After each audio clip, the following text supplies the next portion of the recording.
Well, if you hear the music, we're with the Women of the Right View today. That's right, where I get a bunch of conservative women together in the same room, and you will find that they don't come up with the same answer. They don't approach things the same way, unlike some of you out there leaning left think. You think that we're all on the same page. We do exactly the same thing at the same time.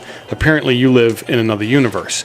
You're listening to The Real Side, not the right side, not the wrong side, but The Real Side. I'm your host, Joe Messina. If you want to get involved in a conversation, it's 855-REAL-JOE or 855-732-5563. If you like the show, hop on Facebook and do us a little click on the like. If you don't like the show, Facebook has gone out of business. You can't find us. Send me an email during the show, joe@therealside.com, and I'll try to answer it or send the conversation in the direction you want to go in. Or if you hop on therealside.com, you can. There's a whole bunch of stuff going on there, including the chat room. So you can actually get involved in the conversation. Anyway, I want to get back to it. We were talking, I did a little tease before we went to break and almost got beat up during the break. The shooter, the Colorado shooter. We're talking about breastfeeding. We're talking about all this other stuff, and I don't want to make light of it or joke of it. But it's interesting when I'm reading what's going on in the different chat rooms and on Facebook and on Twitter. We want to blame parents for what they do with their kids or what they don't do with their kids. And is there anything your parents do that affects you later on in life? Now, we're going to talk later on about spanking, and you're going to hear how when you spank a child, it makes them more violent later, or it does this to them or does that to them. So they're trying to make a direct correlation between how a child is brought up and how they act later on. So if you're going to do that to me, I'm going to do this to you three. Because the shooter, being violent, did what he did, being cold-hearted. Don't his parents have any responsibility for that? Is it something they brought him up with? Did they not breastfeed him? I mean, what? I just feel nothing but extreme grief and sorrow for the parents, because we don't know. I mean, we're so quick to judge, and you can do everything right, and you still can have children that end up committing crimes. I've known people that have been marvelous, wonderful people that have had children that have had many problems, and it's just we feel enough guilt as a parent. I mean, I do. Don't you? I mean, I still kind of like, so, I mean, why blame them before we even know what the situation is? I'm not necessarily saying we blame them, but what I'm saying is, I love when we pull all these studies and say, see what parents do to kids to cause them to do this, but I haven't heard that with this. All I'm saying is, can you draw a line, Andrea, to his upbringing at all? Or is this just all him? Well, I'm not a doctor, so I certainly couldn't even guess what would be causing someone to behave like this and so violently. But yes, it begs the question of what experiences did this boy have growing up and he's a young kid, basically. He's 20s. So what experiences have changed the way that he's... I mean, he was a genius. So it does even in his early beg age. the question of what has happened to him that's made him so act out in a way that's so intense and so violent. So but does that it's very translate to responsibility for the parents? I mean, I think this is a really complicated issue, and I think you can't say yes or no without being a professional. But who's really even when you listen to professionals, them. they all say the same thing. Look, you teach your kids how to push through. You teach your kids how to not push through. You start to form in your children how they push through life, how they take on things. You're helping to mold how they do that. Do I think that parents have an important role to play in the way that a child is raised and the person they become? Absolutely.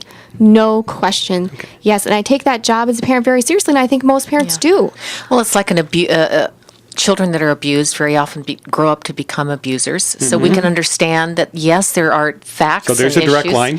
There would be a direct line in that. But who was the guy that, I'm trying to think, the mass murderer? Remember, he was Mr. All-American that murdered all those girls. And then Ted Bundy. Ted Bundy. You looked at him and his life, his upbringing, upper middle class, educated. And, you look at, I never heard anything about his upbringing being awful. It was just choices that he made. He just decided to become an evil person. Yeah, and then you wonder if mentally maybe there's some instability there under the surface. Or they just make a choice to be evil. Now, Kathy, you have older children. Yes. Tammy, we have older children. Yes, we do. We talk to them. Mm-hmm. You know when something's wrong, right? Mm-hmm. You know when they're off, when there's something wrong, there's something going on Generally, in their lives. I do, yes. Okay. If you were concerned about your son or daughter or one of your children maybe harming themselves or somebody else, just you knew there was something dreadfully wrong, would you not engage? Yes, I would engage. Okay. I just don't believe. We had a psychologist on last Friday, and she said the same thing over and over again, was there is no way this young man did not display signs. Somebody had to be locked in, and now we're finding out that that was a true statement. Who was locked in? Well, Who Oh, you was mean his noticing behavior him? was Yeah, odd he was- or Yeah. cruel Yeah. or out Who there? were they saying was noticing? teachers around him, people Okay. around him. Because I don't. His parents won't say anything. Well, his parents lived in another state, or at least his mother did. So to try and hold her responsible, I mean, if he was living with her, because first of all, he's 24, right?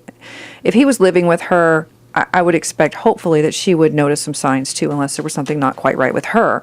But he's not living with her. And sometimes we go long periods of times without hearing from our children, and we don't know what they're doing day in and day out and day to day, especially our adult children. And the parents Right, but we cannot know- be held responsible at this point, even if they beat the living tar out of him on a regular basis every day while he was growing up.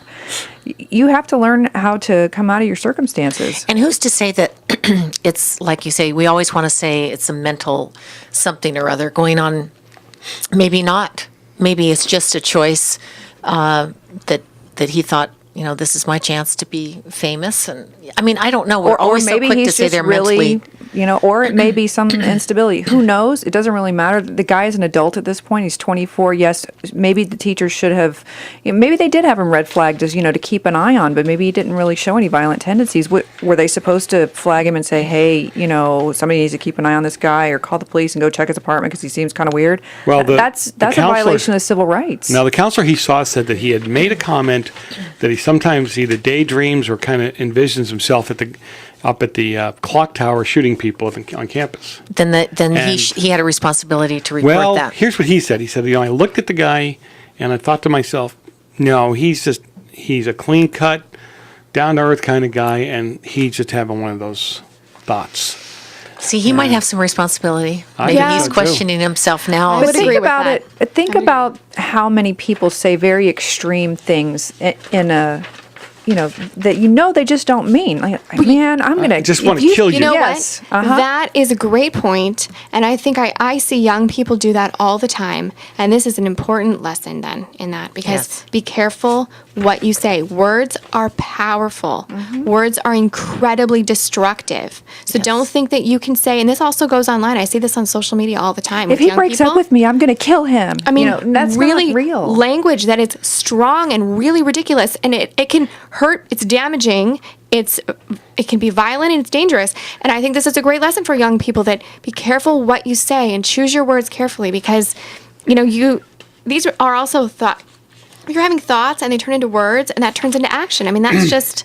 I used to That's tell what my happens. children when they'd say, "Oh, I hate so-and-so," and I said, do you realize what the word hate means? I mean, there were certain things that I really tried to, not that I by far have the perfect mother by any means, but there were certain things, I hate them. I am like, that is a word that we do not want to use in Yeah. this family. You cannot like something somebody did, but to say hate, there's a lot of, like you said, there's something destructive about that word. Well, you know what? My thought process, maybe he didn't. 2 minutes, huh? Good. So I'll get them riled up, and then we'll move on to the break. My attitude is maybe he didn't get spanked enough, but we're going to look into that here in a second. Oh, no. Here we go. So, anyhow, according to not just a study, but there's been plenty of studies out now that say that spanking is linked to mental illness, and it's a tough one because you can find. I talked to Andrea at great length before the show started on this issue, and a lot of the reports also say that it affects the child's IQ. Which I don't, my attitude is this. When you look at and we'll talk about it more on the other side of the break, but I'll do the setup because it's my mic. When you look at the way they did the study, they took a really small amount of parents over a fairly short period of time compared to some of the other tests that were done. And what parents were they? I'd like to know, I'd like the whole breakdown of what these what did they aspire to? Were they church-going people? Were they not church-going people? Did mommy and daddy work? Did only daddy work? I want more than this is what it leads to, because frankly, here's my conclusion in looking at some of the notes. Wearing jeans causes you to be more violent, because a lot of those kids were violent, and I would imagine they all had jeans on, or a lot of them had jeans on. Wearing sneakers could possibly make you stupid, bring your IQ down, and make you dumb, because according to the test, a lot of the kids wore sneakers. So, I mean, I look at this stuff and say to myself, give me some more detail. Give me some more detail to the study. I want to know the kind of people that they were studying. Because I've sat in a room with a large group of people my age who all got hit, and none of them have had psychiatric care yet. Anyway, you're listening to The Real Side, not the right side, not the wrong side, but the real side. We'll be back with Women of the Right View right after this.